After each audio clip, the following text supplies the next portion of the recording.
Hey everybody, welcome to the channel. Michael Noland here. Tonight what I wanted to do is rank my top 10 Led Zeppelin songs. Now there is a criteria here that I'm going to follow, and I'd like you guys to keep that in mind. First of all, chordal structure. Second of all, melody. Third, lyrics. Fourth, band performances. Fifth, finally, whatever symphonic elements are a part of that particular song. Now, before we get started, I just wanted to give a quick shout out to all of our viewers. Thank you so much. You know, you're sharing our videos and we certainly appreciate it. It's through the sharing of those videos that the channel has now reached over 75,000 views. Can you believe that? You know, we've only been a channel for less than 6 months at this point, and it's only been in the last 3 months that the channel found its direction,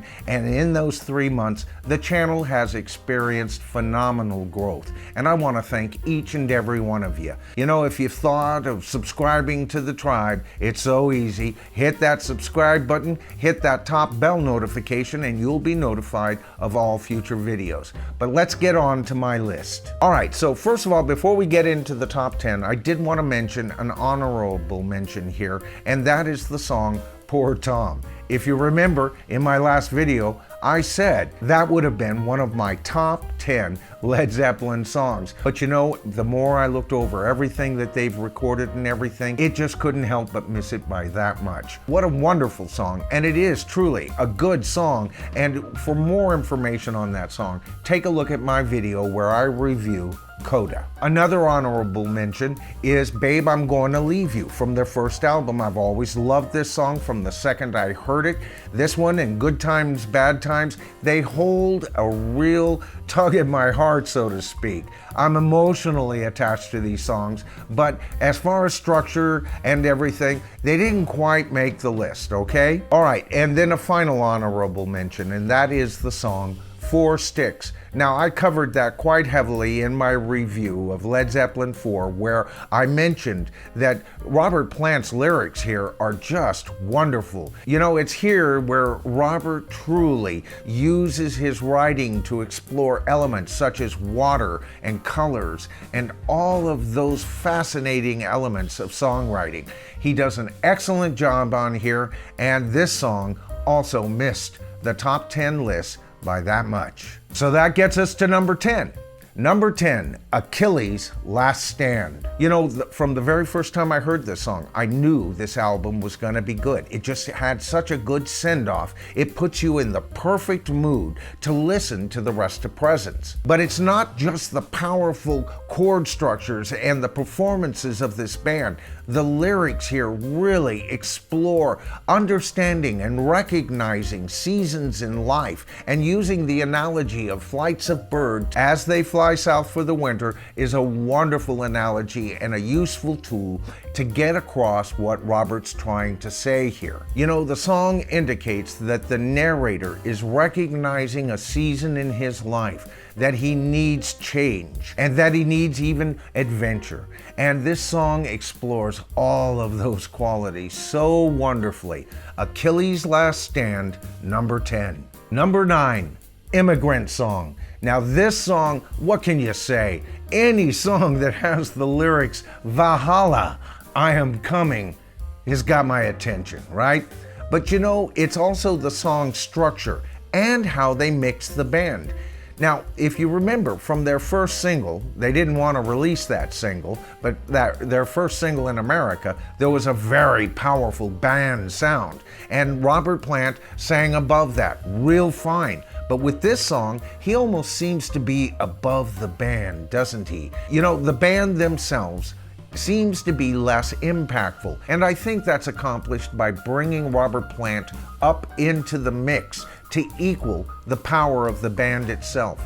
It gives it an icy feel. See what I'm talking about? There's that symphonic thought that George Martin tried to teach the Beatles, and we can see with this song, Jimmy Page had learned that lesson in his studios before he even started Led Zeppelin. What a wonderful track. All right, so that leaves me to song number 8, and this is the one I'm going to get a lot of disagreement with because this song is usually on a lot of people's number 1 spot, and that is, of course, the wonderful Stairway to Heaven.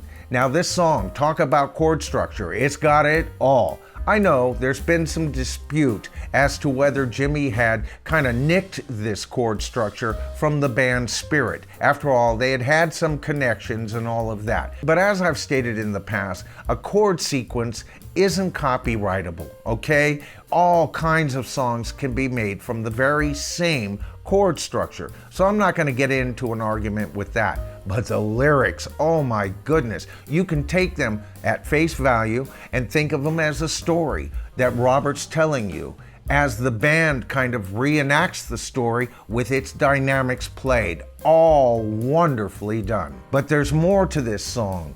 You see, everything that's mentioned has a greater meaning, and it's a warning to all of us. We should question what we do as what we see as good, as to whether we do it just naturally, or are we thinking that we will be later compensated for those kind acts. I think this is a wonderful song, and of course I can understand why this song would be number 1 on a lot of people's list. Okay, so that leads us to number 7, and number 7 for me, and I've already explained why I love this song. We'll go over it in a little detail, but the wonderful Misty Mountain Hop.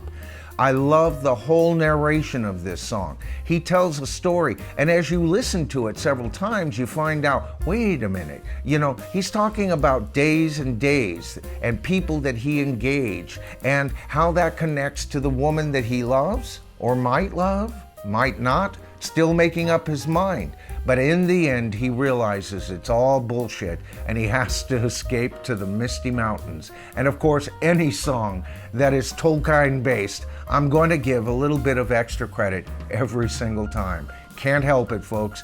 Led Zeppelin and Tolkien, they're synonymous to me. I almost can't separate them sometimes. But this is truly a wonderful song. The staggered rhythm, the whole band really performs with this song. What a wonderful piece of music. All right, so this leads to song number 6, off of Houses of the Holy, Over the Hills and Far Away. Now, I've covered this song in the past in quite a bit of detail, but I'll tell you, what wonderful lyrics, really. Many is a word that only leaves you guessing about the things you really ought to know. You know, there is so much just to that one line. How often do we follow gurus who write it down in their self-help books or their belief systems and preach to us uneducated people about better ways to lead our life? Here Robert Plant is saying, no more gurus, no more rewriting the words and making them more flowery. I already know the basics, I already know what is wrong and right, and I'll choose for myself. Over the Hills and Far Away,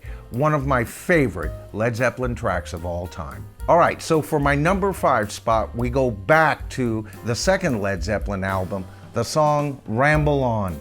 I love this song. 'Twas in the darkest depths of Mordor. They had me right there, of course. But you know what? The whole band is so powerful on this song. This is just such a wonderful piece of music. And you know, this song was recorded early enough in Led Zeppelin's history that it really is almost them at this point taking on more mythological images and themes in their songs. I love this song, and to tell you the truth, it's the one track from Led Zeppelin 2 that really points to the direction they would eventually achieve in Led Zeppelin 4, 2 full albums away from where they were when they recorded this powerful, powerful song. Okay, so that leads us to number 4, and this is an easy pick for me, and it is the song No Quarter. You know, from the very first listen of this song, this was the song that stood out the most for me from the album Houses of the Holy. But you know, it's not just the furtherance of the warrior class invading Icelandic lands here. It seems like it is. I mean, aren't these warriors? One sentence mentions hell, and the very next stanza mentions the dogs of doom or howling moor. These are hellhounds, Surely these must be warriors with steel, brave and true. Ah, but are they? If you listen to the song very carefully, these are heralds. They have a message that must get through. They're almost like the original Pony Express here. And you know these are brave, stout hearts willing to do battle. But the message must get through before anything else. The instrumentation.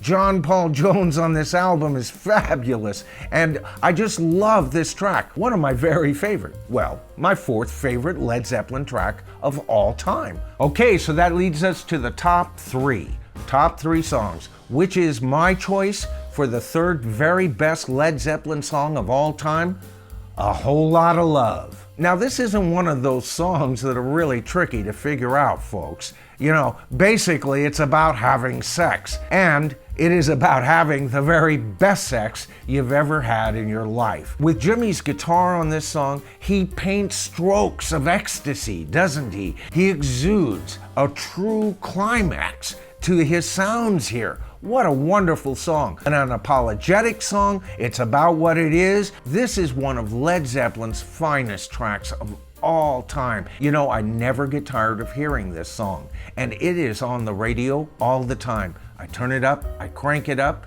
or I actually choose to play it when I have my own music available. So that leads us to the number 2 song, and of course that is the magnificent Kashmir. Now, this song, first of all, as a track, this is one of Led Zeppelin's most powerful track. And the lyrics here, what an exploration. But you know, I don't want to get into this too much. What I'd like to do is start a dialogue with you guys. I'd like to hear from you guys what you guys think this song is all about. Very interesting lyrics here. And when you figure out the chordal structure, how it was put together, the orchestration of the song, it really does start to take on an almost different identity by the time you start investigating the lyrics. So I'd like to hear what you think of these lyrics. What is this song all about? Kashmir. All right, so that leads me to my number 1 song, and it's probably not a really big surprise to those of you who have seen my videos in the past, but my choice for the number 1 Led Zeppelin track of all time, The Battle of Evermore. You know, this is not only a powerful band performance, everybody shines in this song, and the lyrics are wonderful. You know, this is a whole treatise on Lord of the Rings. He's basically condensed 3 books into one song here. I love this song, and anything that has to do with Tolkien and Led Zeppelin, of course, is going to rate very high. But you know, there's an atmosphere to this song. I have specific images for many of these songs, and the images that come up in my mind are the very same images that came to my mind while reading Lord of the Rings the first time, the 5th time, the 10th time, probably the 15th time as well. What a great song. And you know what? It's off of Led Zeppelin's very best album as far as I'm concerned. So there's my list, 10 to 1.